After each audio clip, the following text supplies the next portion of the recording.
मैं हूं doctor Dara Singh, MBBS sexual health specialist. और आज हम बात करने वाले हैं एक बहुत आम लेकिन शर्म की वजह से छुपाई जाने वाली एक गंभीर समस्या, जल्दी डिस्चार्ज होना, जिसे मेडिकल भाषा में प्रीमेच्योर इजैकुलेशन कहा जाता है। अगर आप ये वीडियो देख रहे हैं तो समझ लीजिए समस्या का समाधान अब आपके बहुत करीब है। तो चलो वीडियो स्टार्ट करते हैं। पहले जानते हैं कि ये प्रॉब्लम होती क्यों है। इसको हम डिटेल में एक्सप्लेन करेंगे और ये घबराने वाली कोई बात नहीं है। तो चलो स्टार्ट करते हैं। दोस्तों, जल्दी डिस्चार्ज होना कोई बीमारी नहीं है, ये एक ट्रीटेबल सेक्सुअल कंडीशन है जो सही इलाज और सही तकनीक से कुछ हफ्तों में ठीक हो सकती है।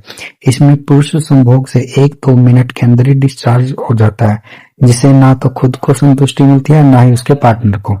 तो धीरे धीरे कॉन्फिडेंस, रिलेशनशिप और मेंटल हेल्थ तीनों पर असर पड़ता है। तो इसके इलाज के लिए पहले जानते हैं कि इसके 3 कौन से मेजर कारण और फिर इसके प्रोटेक्शन। 3 बड़े कारण होते हैं। पहला होता है ओवर सेंसिटिविटी, यानी कि लिंग का ज्यादा सेंसिटिव होना। इसमें जो त्वचा में नर्व्स ज्यादा एक्टिव होती है, जिससे कंट्रोल कम होता है। दूसरा बड़ा कारण है कि परफॉर्मेंस एंजाइटी, यानी कि डर और घबराहट का होना।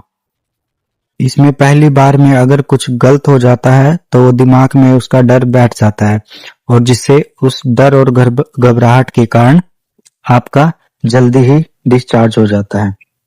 थर्ड होता है हार्मोनल इम्बैलेंस।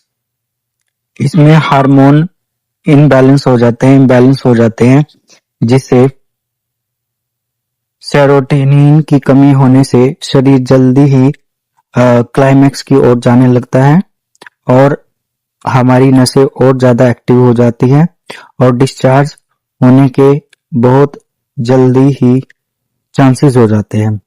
इसका मतलब है कि आपके अंदर सेरोटोनिन की कमी हो जाएगी, जिससे क्या हो जाएगा कि आप जल्दी क्लाइमैक्स की ओर जाने लगोगे और आपका जल्दी ही डिस्चार्ज हो जाएगा 1-2 मिनट के अंदर। यही 3 बड़े कारण हैं जिनसे कि डिस्चार्ज जल्दी हो जाता है। डिस्चार्ज जल्दी ना हो, इस समस्या के 5-6 ऐसे ट्रीटमेंट है जो एकदम असरदार है और जोरदार है। पहला है हमारा स्टार्ट स्टॉप टेक्निक। इसमें जब भी लगे आपको कि सेक्स के दौरान आपका क्लाइमैक्स होने वाला है, यानी कि डिस्चार्ज होने वाला है, तो तभी रुक जाए, 5-10 सेकंड रुक जाए, फिर दोबारा स्टार्ट करे। इससे क्या होगा कि आपका कंट्रोल बढ़ने लगेगा। इससे बीच बीच में करते टाइम रुकोगे तो आपका बढ़ने लगेगा इससे कंट्रोल। दूसरी टेक्निक है हमारी स्क्वीज टेक्निक। इसमें लिंग के ऊपर वाले हिस्से को हल्के से दबाने से नर्व्स शांत हो जाती है और हमारा जो डिस्चार्ज होने वाला है वो रुक जाता है। ये टेक्निक वर्ल्ड में सबसे फेमस टेक्निक है जो हर सेक्सोलॉजिस्ट रेकमेंड करता है। इससे डिस्चार्ज रुकता है और टाइमिंग बढ़ जाती है। बहुत ही असरदार उपाय है।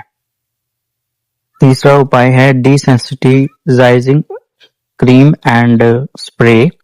ये लिंग की सेंसिटिविटी को कम करता है और टाइमिंग को बढ़ाता है। ये हमेशा ये स्प्रे या क्रीम डॉक्टर के सुझाव पर ही लिए, क्योंकि सबकी अलग अलग कंडीशन हो सकती है, तो डॉक्टर के सुझाव पर ही इसे ले, उसके अलावा ना ले। चौथा ट्रीटमेंट है हमारा पेल्विक फ्लोर एक्सरसाइज। ये दिन में 10 मिनट अवश्य करें, क्योंकि ये लिंग के ऊपर की मसल को उठाने में काम आता है। लिंग की मसल को 3 या 5 सेकंड तक टाइट करें और फिर छोड़े। अगले 2-3 हफ्तों में आपको असर दिखने लगेगा और आपकी टाइमिंग बढ़ने लग जाएगी। तो ये ट्रीटमेंट सबसे असरदार है। तो इस एक्सरसाइज को डेली 10 मिनट जरूर करें, इससे आपकी टाइमिंग बढ़ेगी और डिस्चार्ज जल्दी नहीं होगा। 5वां उपाय है इसका बिहेवियरल थेरेपी एंड काउंसलिंग।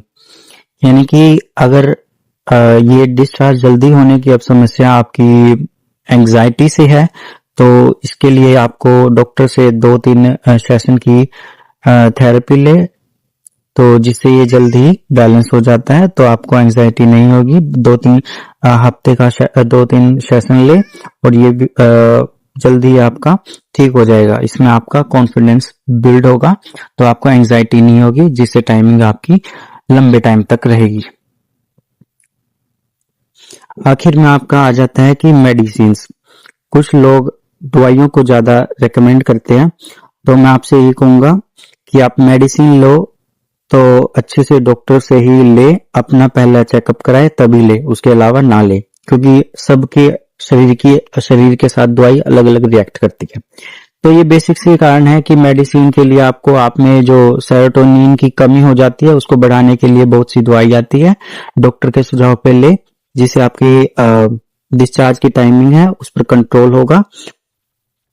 दोस्तों, जल्दी डिस्चार्ज होना एक ऐसी समस्या है जिसका इलाज बिल्कुल संभव है, इसलिए शर्म को छोड़िए, अवेयरनेस अपनाएं और सही डॉक्टर को से कांटेक्ट करें और अपना चेकअप के अनुसार दवाई ले और उनके काउंसलिंग जो भी वो ट्रीटमेंट दे उसका सही से पालन करें।